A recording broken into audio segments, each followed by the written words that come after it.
Hi, welcome to the Interaxis channel. We're glad you're here.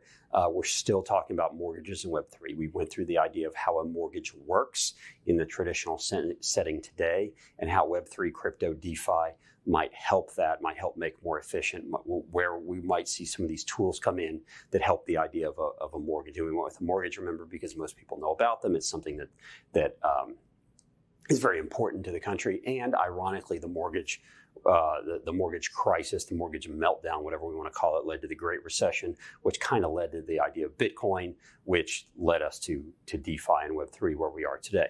So one of the kind of final concepts to kind of put all this together is to go, all right, well, first we need to talk about securitization.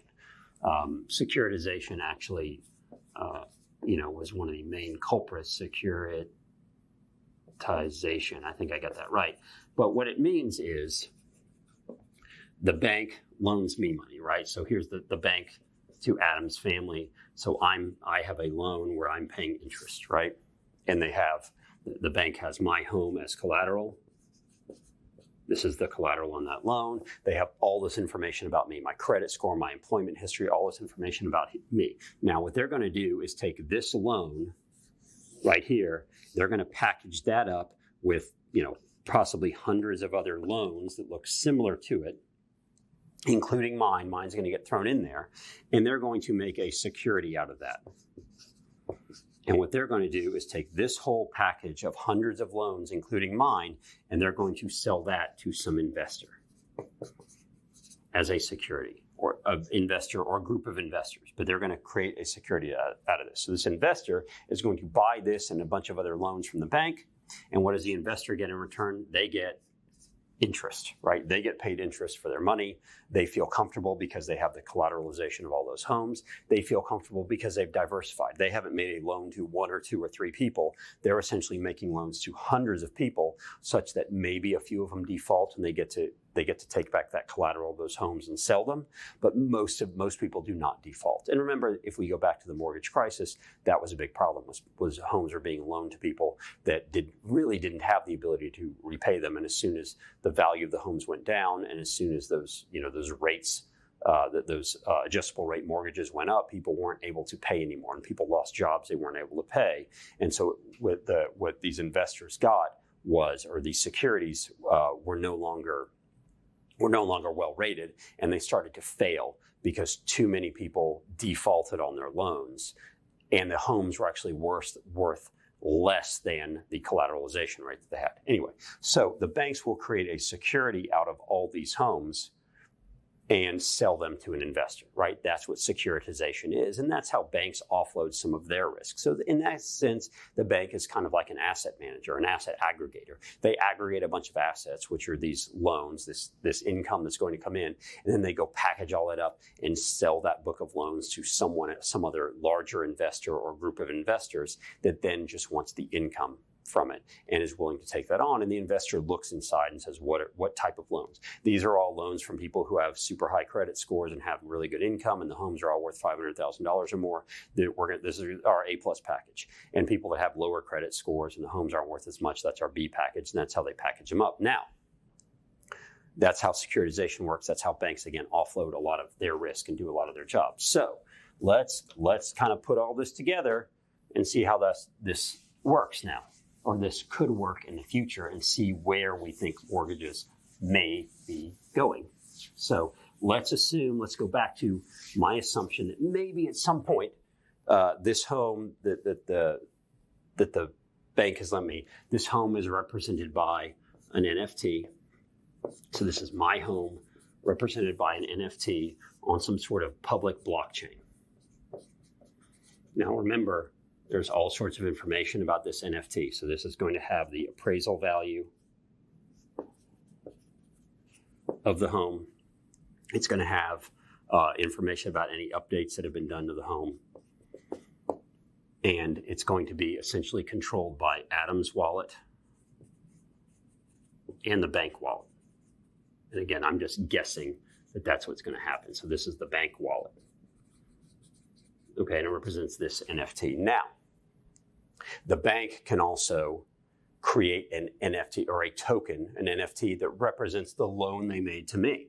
and the loan they made to me is using this NFT as collateral. So the bank creates a loan NFT, because remember, this NFT is going to be, there's only going to be one. That's why it's non-fungible. And the non-fungible is going to have information about my ability to pay, so my information,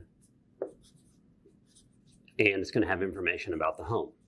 And it's going to say, part of this loan NFT says that if Adam is not able to pay it, the bank gets to take full control over that NFT that represents the home. And this is all, of course, done legally. And I don't think anything I'm saying here is hyperbolic or it shouldn't happen. This is just the way that the technology is going, and it kind of makes sense that it'll go this way. So let's say the bank creates an NFT that represents this particular loan to me. Then they are able to take that NFT and put it with other NFTs and create an investment, create a security, right? So they can have a whole bunch of NFTs. Now, the beauty of it is they're all super transparent. So any investor is going to be able to connect some sort of application and look across all these transparent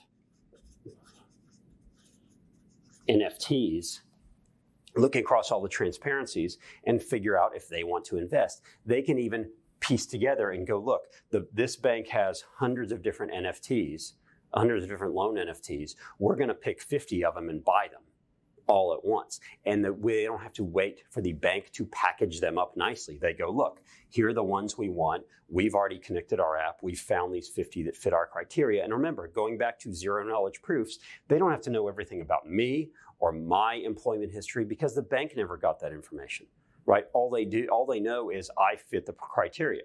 So within this, they can make sure I fit certain criteria. They can make sure all the borrowers fit certain criteria, all the homes fit certain criteria, and you can roll this up into some sort of entity or investor that is going to all these NFTs and saying, look, we want to purchase these loans, these NFT loans. We want to package them all up. We want to purchase them, but they don't even have to package them up. They just put them all in their wallet, and that way they're diversified. It doesn't have to be in one package necessarily. Now, part of that, of course, says that now, once they do that, the bank wallet is no longer partially in control of my home NFT. This entity or these investors are, but that's fine. I don't really care, right? And I will tell you this, my loan has moved since I bought my home 4 years ago. My loan has moved to 3 different loan servicers. And every time I have to change a tremendous amount of information, and every time it is a pain. I have to change where I send my insurance information. I have to change where I send my payments. I have to connect my bank account to a new system, all of that stuff, because the bank wanted to sell and the servicing company wanted to sell this package of loans. And it's a big pain for me. And so that's another area we're going to see when I have an NFT and someone else purchases the ability to service that loan. It doesn't matter because I might be making my payment elsewhere. So we're going to talk about that at some point as well. So on the securitization front, now the bank can create an NFT that has all this information about it. Remember, it's very transparent, but isn't so transparent that the investor gets information about me personally, but enough to know that I fit certain criteria. They can go invest in these NFTs. They can go buy them one at a time if they want to. They can go buy them in bulk, and they can now hold them in their wallet, and now they get the income. They receive the income for these NFT loans. So this is how we might see some securitization. So now, if we want to go way down the this rabbit hole a little bit, we go, I keep writing the word bank, right, over and over and over again.